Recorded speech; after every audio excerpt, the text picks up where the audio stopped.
السلام عليكم ورحمة الله تعالى وبركاته. مرحبا بالجميع وتحية إليكم من جديد. برنامج اليوم هو برنامج مهم موجه خاصة إلى الإخوة والأخوات الذين لديهم تساؤل عن لم الشمل العائلي إلى الولايات المتحدة الأمريكية.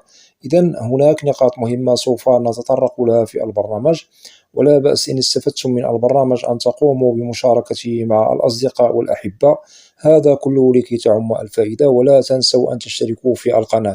إذن بالنسبة للنصائح المهمة التي سوف نتطرق لها في البرنامج إلى كل من هم لديهم لم شمل أهلهم إلى الولايات المتحدة الأمريكية وكذلك أزواجهم، سواء هنا نذكر من الأزواج أو الأبناء أو الوالدين أو الإخوة، لكي نقرب لكم الصورة أكثر. هذه الفئات مخول لها لم شمل أهلها، أي كل فرد منها ممكن أن يقوم بلم شمل فرد من أسرته، والتي تتكون من الفئات التي ذكرنا فقط بدون زيد أو نقص. أي الزوج ممكن أنه يقوم بلم شمل زوجته والعكس صحيح، كذلك الآباء ممكن أن يقوموا بلم شمل أبنائهم فوق أو تحت من 21 سنة، متزوجين أو غير متزوجين هذا لا يمنع. وممكن للأبناء أن يقوموا بلم شمل آبائهم إن توفرت فيهم الشروط وهم لديهم السن القانوني أي كبار. وكذلك ممكن للإخوة أن يقوموا بلم شمل بعضهم البعض، سواء الأخ يقوم بلم شمل أخته أو العكس صحيح، أي أن الأخت تقوم بلم شمل أخيها. هذه الفئات التي ذكرنا والتي تشمل الأزواج، الأبناء، الإخوة والوالدين هم المعنيون بالهجرة عن طريق لم الشمل، ولا يمكن أن نزيد عليهم فردا آخر من الدائرة التي خارج إطار الفئات التي ذكرنا لكم قبل قليل. نذكر لكم مثلا الفئات التي هي غير مشمولة للم شملها إلى الولايات المتحدة وهي خارج إطار الفئات التي ذكرنا لكم: الأعمام والعمات والخالات والأخوال إلى غير ذلك، لأن هذه الفئة هي خارج إطار الفئة التي ذكرنا لكم. وبالطبع القانون يسمح للدائرة المعنية بلم الشمل العائلي القيام بلم شمل بعضها البعض، شرط أن نجد المهاجر الذي هو مقيم بأمريكا لديه إقامة دائمة، أو مثلا قد تحصل على الجنسية الأمريكية. وبالطبع الإقامة الدائمة تعنى بالجرين كارد.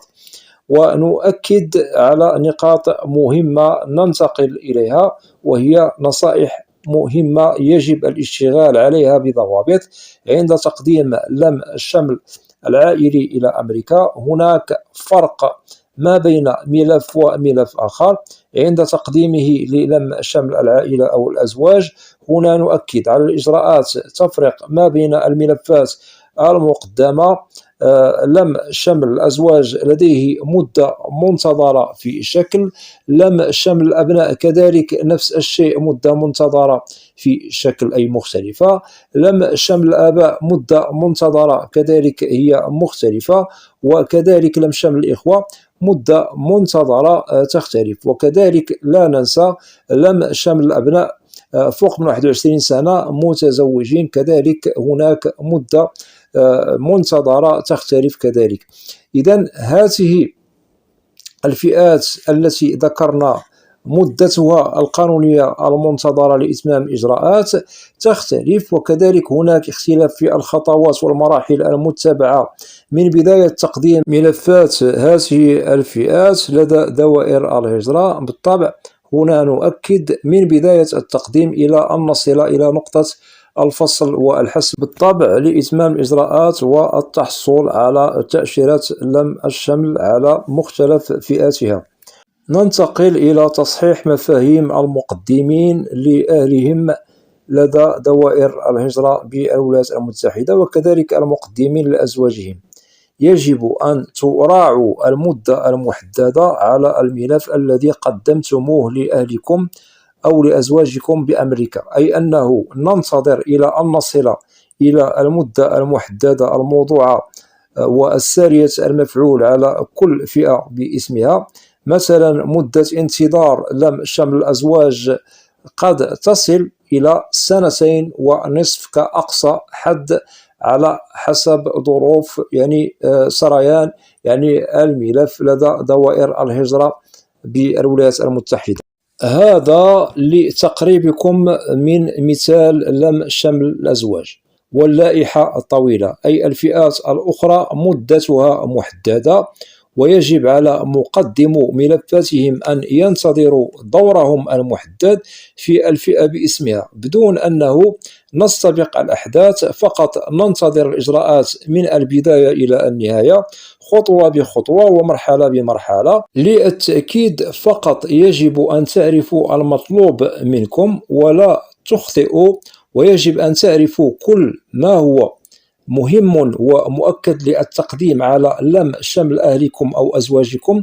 فإن ضبطتم هذه الأشياء فأنتم إن شاء الله بخير، والملف سوف يأخذ مجراه لدى دوائر الهجرة بأمريكا بنظام. المهم الالتزام بالضوابط المطلوبة منكم، ننتظر الإجراءات إلى النهاية، هذا هو المطلوب منكم.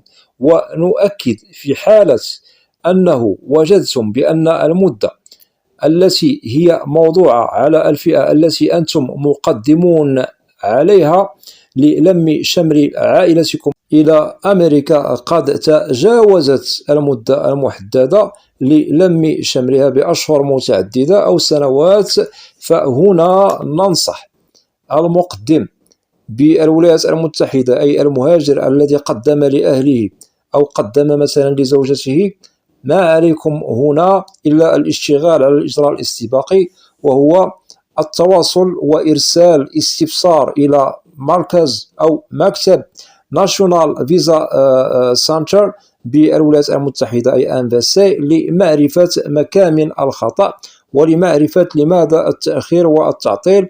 والمدة بالطبع المنتظرة للم الشمل الذي تخص ملفكم قد تجاوزت الحد الأقصى. بالطبع هنا مركز ناشونال فيزا سنتر سوف يأخذ استفساركم بعين الاعتبار، وسوف يوضح لكم مكامن الخطأ والمشكلة التي تسببت في تأخير الإجراءات الأخيرة. وهذا يحق لكل مهاجر مقدم لأهله، أي أن المهاجر في حالة أنه وجد أن الملف الذي قدمه لأهله بالطبع قد تأخر عن المدة المحددة الموضوعة من طرف قانون الهجرة الأمريكي والذي يتعلق بلم الشمل العائلي، هنا يحق لهذا المهاجر أن يشتغل على هذا الإجراء الاستباقي، وهذا مخول له. لكي ننتقل كذلك إلى نقاط أخرى مهمة.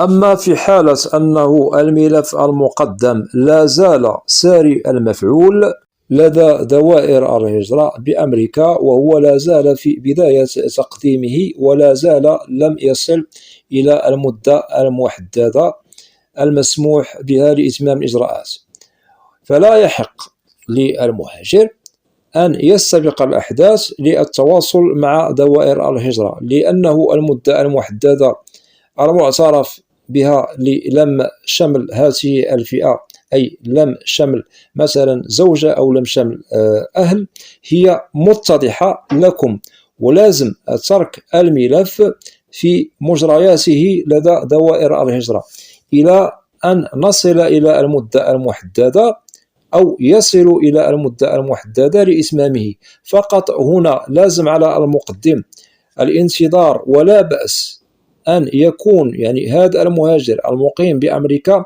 على دراية وعلى علم على المدة المحددة للفئة المقدم لها على لم الشمل إلى أمريكا، لكي يكون على بينة من أمره، ولكي يترك الإجراءات تسير بنظام لدى دوائر الهجرة بدون أن يلجأ إلى السرعة في التواصل مع دوائر الهجرة. والملف لا زال بالطبع في طور الاشتغال عليه كدراسة ومعالجة، أي أنه لا زال كما أكدنا في بدايته. إذن هذه نصيحة مهمة لازم أن تشتغلوا عليها بضوابط عند تقديم ملف لم شمل فرد من العائلة أو من الأزواج. بالنسبة للنقاط التي وضحنا لكم، ممكن الاشتغال عليها سواء مقدمون لوحدكم الملف لدى دوائر الهجرة أو أنكم مكلفو محامي هجرة للاشتغال على الملف. المهم يجب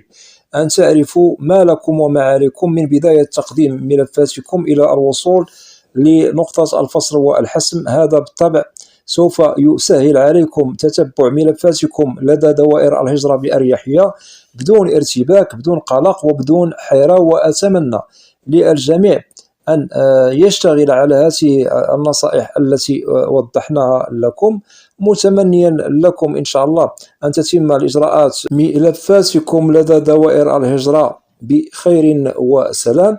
وإن شاء الله تابعوا أموركم بنظام، واعلموا بأنه دوائر الهجرة لها نظام مطبق على كل الفئات من لم الشمل العائلي. وعندما يصلوا إلى المراحل الأخيرة هنا ضعوا في الحسبان، هناك دراسة ومعالجة للملفات، وما بعدها تأتي الاستجابة، والاستجابة بالطبع هي منوطة بالصلة المهمة التي يوصلون بها الملفات الجاهزة والمدروسة والمعالجة إلى بر الأمان. بالطبع هنا يقومون بإرسال رسالة الموعد والمقابلة التي تتعلق بكم، وبالطبع هناك الإجراءات الأخيرة التي تتعلق باستقبالكم من طرف السفارات الأمريكية بدون ظلم وبدون خلط أوراق، فقط الصبر والتواصل المنظم مع دوائر الهجرة في الأوقات المناسبة. وإن شاء الله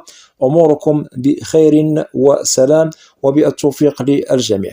وفي حالة أنه لديكم أسئلة تتعلق ببرنامج اليوم أو أي برنامج في القناة، فلا بأس أن تقوموا بوضع تعاليق عبر القناة، وسوف تجدوا الإجابة عبر البرنامج المعروف بالقناة، برنامج أسئلة وأجوبة، لأنني لا أستثني منكم أحدا. وأتمنى من الإخوة والأخوات الذين لا زالوا لم يشتركوا في القناة، أدعوكم للاشتراك في القناة وتفعيل زر الجرس ليصل إليكم كل جديد. ولا تنسوا أن تدعمونا دائما بلايك لكي نصل إلى أكبر نسبة من المشاهدة. وأسألكم الدعاء، والسلام عليكم.